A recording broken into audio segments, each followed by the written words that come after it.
Howdy, guys, and welcome to season 3 of Celebrity Big Brother. And welcome to Cliff Notes from somewhere outside the Big Brother house. A happy Groundhog Day to all of y'all. Now, I understand we're supposed to get 6 more weeks of winter. I guess Groundhog saw a shadow. I don't care because I'm planning to stay indoors and watch Big Brother live feeds anyway. So 6 more weeks of winter, bring it on. Now, talking about live feeds, for those of you who haven't sat in on Cliff Notes during the Big Brother season before, what I try to do is every morning I'll put a quick post, 15, 20 minutes, a recap of everything that has happened during the overnight live feed. So I stay up all night long recording all the interesting conversations, all the boring conversations, so you don't have to. Works out normally pretty well, except when CBS chooses not to show the live feeds, which is what we're looking at right now. We had the premiere episode of the season tonight. Supposedly, we were going just straight to the live feeds afterwards. Didn't happen. And now CBS pulled the rug out from underneath us. Now we're being told to check back in on Friday. We'll get the live feeds at that point. I'm thinking probably we'll get the live feeds after the Friday night episode. Friday nights are going to be eviction. We're gonna have two evictions a week during this very quick season of Celebrity Big Brother. No downtime, no boring time for the house guests this season, right? But now after the Friday night eviction, I have a feeling that's when we will finally get the live feeds. So as a result, I can't talk about the overnight feeds tonight. We'll talk a little bit about the episode first impressions instead. Now here's the thing. I guess I get it. I kind of understand why they're waiting until Friday before showing the live feeds. Remember, we're already in night number 8 of a 29-night season.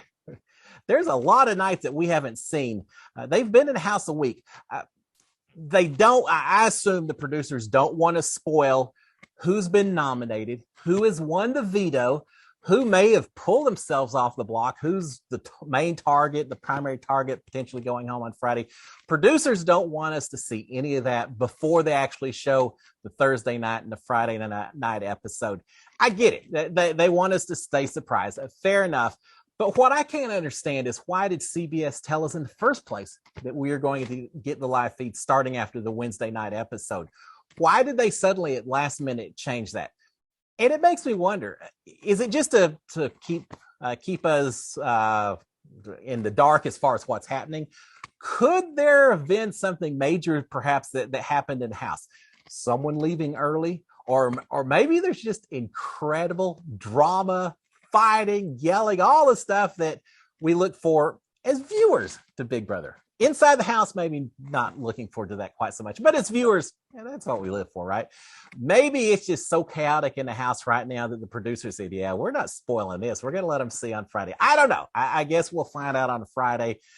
Between now and then, all we've got to go off of are the episodes themselves and what we see in there. So talk about the episode, we will.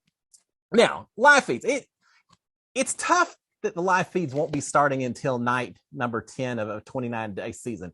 We miss so much during that first week or so of the relationship building. I think about how much happened in my season, season 21, how much happened during those first 10 days or so. I think in our case, we maybe had 8 days before the feeds came on. So much happened. By the time y'all got live feeds during my season, the old Grateful Eight had already formed. There are already such tight alliances. People like myself already feel a little bit threatened. We're missing all it. I feel like we really got spoiled over the All-Star season and in season 23, seeing the live feed starting at move-in. We didn't know how great we had it until we have to sit here and wait so long for live feeds this season. So come on, CBS, bring it. We're ready for the live feeds. But again, without live feeds, let's talk real briefly about the episode itself.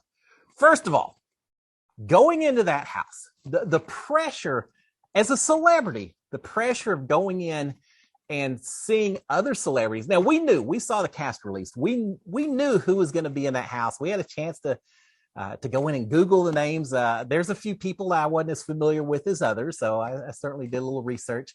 We had the advantage of the internet and checking and hearing that. These house guests, they went in not knowing who else was going to be competing with them. How stressful is it that you're a celebrity someone else comes in the door and you're like, oh my gosh, I don't know who that person is. And they're a celebrity as well. I probably should know them. It was hard enough for me during a regular season where I wasn't supposed to know anyone's names. It was hard enough for me trying to keep everything memorized and knowing names and all. I can only imagine for them being worried that if they don't know who someone is, and they should, they may crater their game in the first 15 seconds of an introduction if there's a bad first impression, because the other person isn't considered enough of a celebrity in your mind, at least, to know who they are. That's hard. It's a tough way to start. You don't want to slight someone in those first 10 minutes, by not knowing their name, not knowing which boy band they may have belonged to back in the 90s. It's just all these little things that you've got to worry about. I remember, real quick to myself, I remember during the first HOH I competed in, night number 1 in the house, I confused Sis and Bella. I was calling them by each other's names for a few hours before I realized what I was doing. I spent the next few days worried that I'd cratered my whole game, that they were both mad at me for not remembering what their names were and all that. You got to be careful about every little thing during those first few days. So looking at the episode, as we see people slowly start coming in, they came in one at a time instead of the normal groups of 8 people or so at a time. Came in one at a time, got a chance to see the house, introduce themselves to each other, and we start seeing some social relationships forming. We start seeing who the gadflies are, who the more quiet, reserved people. We'll say reserved. Is there such a thing as a reserved people on Big Brother? Not for long, there isn't. But we certainly see different people starting to respond to the house itself. So who's running the show? Well, it seems pretty obvious based on this first episode that Carson Kressley, he certainly has a strong social game. He's talking to everyone. He's getting a lot of airtime. He seems like he's always the center of attention. And he certainly could have a formidable alliance with himself, Todrick, Cynthia, and Shanna, who in what do they call it, the candy room, I think. Seems like they started forming a little bit of alliance with him. What did Carson say? I think the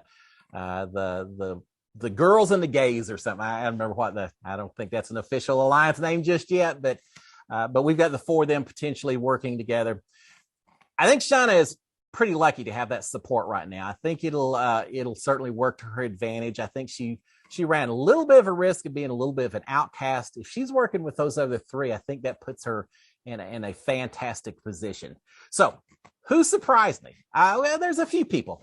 Lamar Odom, I kind of had some. I kind of like the guy. I listened to some of his confessionals and talking about some of the journeys he's been through. I still don't know that he's really prepared for the game, or he's going to be the most strategic player that we've ever had, Big Brother, celebrity or otherwise. But I did like his backstory. It is very, very interesting. Person that kind of surprised me. Well, there's 2 of them. One of them, Shanna. She's a huge super fan. I'm gonna be cheering for her just for that reason alone. And the other one, Chris Kirkpatrick, the guy who's in the he was in NSYNC. I think 1 or 2 people couldn't remember that, but he kind of surprised me. It seems like a really nice guy. He's hiding the fact that he's a huge super fan of Big Brother, so he's already being a little subtle and strategic. I think he might be able to fly under the radar for the first few evictions, kind of get a lay of the land. I don't think he's going to be anyone's immediate target. He's not going to perhaps come off as the biggest threat to anyone. It's not a bad position to be in to begin the game. I think Chris may go a long way in this thing. I think I'm going to be cheering for him as well. Now, here's something else. Looking for every little clue during this first episode about how people are getting along beyond just some of the discussions we see. Because remember, we've got at least the first day worth of discussions, and that's squeezed into 30 minutes worth of actual TV time. There's a lot more conversations that go on that we aren't even privy to. And so trying to read between the lines, figure out what's going on. One of the things I looked at is when all of the house guests assemble together in the living room for the first time to kind of say hello and listen to Julie and everything else. I think you can tell a lot by where people are sitting within that group. And no, producers don't tell us where to sit during that intro session. At least they didn't during my season. I don't think they ever do. So the way people sit says a lot about just who they are and what the relationships are, even in the very earliest part of this game. And if you look at the picture of how everyone is sitting, you'll notice that the social butterflies of Carson, Todrick, and Cynthia are sitting right in the middle of the group, right in the middle of the action, everything else. And then as you start going out towards the edges, you see that the less social players, Lamar, Chris Kattan, Todd, and Misha are on the ends. And I think that says something, that the people that we are thinking may not be quite as much the social strategy, the social game type people, are the ones on the far edges. Keep that in mind, because I think that says a lot about how people are responding to each other, who is reserved, who is just out there. Yeah, we knew Carson was going to be just out there, and he's following through. But now I thought it was interesting to see how everyone was sitting before they moved on to the HOH competition. Now, on to that HOH competition. Let's talk about that. First of all, the costumes that the celebrity Big Brother house guests get so much nicer than the costumes we got. They're dressed up as unicorns and ice queens and all kinds of crazy stuff. We got a pair of long johns or something with a few stickums on them. Is about all we got for our costumes. Yeah, I really like the costumes. They're doing it up for the celebrities, as we would expect. Heck, I even think I saw maybe a dishwasher in that kitchen. It's pretty impressive. But now costumes are pretty good. Now, this competition, right off the bat, Julie says, a little bit of a twist. There's 11 y'all here. Only 10 of y'all are going to be competing. I need a master of ceremonies. I think Todd Bridges volunteering to be that master of ceremonies, not compete and not get safety, or not have a chance at winning safety or HOH as well. Think that was maybe a dangerous move on his part. Dare say I think it was a mistake on his part. I think it's about perception, especially during this first intro time. And I think it's important. Remember, we're talking about celebrities. We're talking about a lot of people, a lot of athletes in this house, and others who are very, very competitive, very strong drives to succeed, drives to win. I think if you volunteer not to compete and show that maybe you're not as competitive as the other people are, I think people are going to remember that, and it could come back to bite Todd as a result. It's the kind of little thing that someone could use as just any sort of excuse to put you on the block when they have to pick someone without wanting anyone to get upset with them. So probably not what I would have done if I was Todd. He said, now I get it. Todd looked at all those ropes hanging down and said, man, I can't win this thing. There's no way I'm going to win HOH. Sometimes it's not about winning the competition. It's just about showing that you're giving it 100% and you're fighting to be in that house and to stay alive. Sometimes that's all it takes to get some of the respect and get some targets off your back from other people. He didn't do that. We'll see if it comes back and bites him as a result. Don't know yet. Competition itself, such a hard competition. Putting your feet in two stirrups, hanging onto those champagne bottles, those ropes moving back and forth. Same competition that we had during my season of Big Brother. We called it the Poised on Ivy. And during my season, Holly won. Fortunately, I didn't have to compete because I was the outgoing HOH, so I wasn't allowed to compete. Can't say I really missed that, not being able to compete in that particular competition. That's a tough one to do. I knew there were going to be people who didn't last very long, and sure enough, there were. Did anyone throw the competition? I don't know. It's hard enough that I think if you can't get the hang of those ropes, if you can't get your center of gravity balanced over one stirrup, which I think is the key to winning this thing. I think, again, I didn't play it, but I think that's the case. If you can't figure out the mechanics of this comp pretty quick, you're not going to last very long. And we saw some people falling very quickly off this competition. So did anyone throw it? I don't know. Carson, I don't think Carson wanted to win this competition. I don't think he wants that kind of target on his back. It seems like maybe he just wanted to show that he was trying and then kind of bow out gracefully somewhere in the middle, which is what he did. And I think that's a great strategy. Now, winning can present, there's amazing benefits to winning the first HOH, but there's also a little bit of danger as well. You immediately make a couple of enemies based on who you nominate. You present yourself then as a bit of a comp threat. So there's certainly the pros and cons of winning the HOH. So not everyone wants to win, but it's also incredibly dangerous to be the very first person to fall off of any of these type of competitions, the first one or two. because again, everyone's looking for just any excuse to put two people up. And it's easy enough to say, hey, nothing personal, but you fell first, you fell second. I'm putting you up for that reason alone. So you don't want to be the first ones off. Depending on what your strategy is, you may want to win, you may want to finish somewhere in the middle. But the winner of this particular competition, Misha wins the competition, our MMA fighter, and they all talk in the episode how strong she looked, that she just didn't seem to be wavering at all. She probably could have stayed up there for a lot longer than she even did. I think Misha winning this particular competition was incredibly important for her.